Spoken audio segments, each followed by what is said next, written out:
কাঁটা চচ্চড়ির জন্য ভেটকি মাছের কাঁটা তো নিয়েছি, এর মধ্যে অল্প একটু লবণ মাখিয়ে দেবো,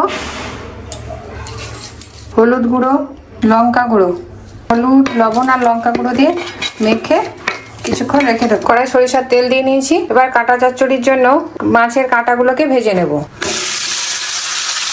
কাঁটাগুলো ভালো করে ভাজা হয়ে গেছে, এবার তুলে নেব। মাছের কাঁটা ভাজার তেলের মধ্যে দিয়ে দেবো পেঁয়াজ, দিয়ে দেবো কাঁচা লঙ্কা, কাশ্মীরি গুঁড়ো লঙ্কা, হলুদ গুঁড়ো, এগুলো দিয়ে ভালো করে একটু মিশিয়ে নেব। দিয়ে দেবো টমেটো কুচি, দিয়ে দেবো রসুন বাটা, আদা বাটা। এর মধ্যে অল্প একটু জল দিয়ে দেবো।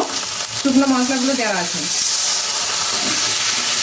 মশলা একদম কষানো হয়ে গেছে। দিয়ে দেবো ভেজে রাখা ভেটকি মাছের কাঁটা। ঢাকা চাপা দিয়ে 2-3 মিনিট মতো একটু ভাপিয়ে নেব। ধনে, মৌরি, জিরে, এলাচ, লবঙ্গ, দারচিনি আর শুকনো লঙ্কা একসঙ্গে ভেজে গুঁড়ো করে রেখেছি। প্রথমে অল্প একটু লবণ দিয়ে দেবো, দিয়ে দেবো ভেজে রাখা মশলা। ঢাকা চাপা দিয়ে আরো 2-1 মিনিট ভাপিয়ে নেব।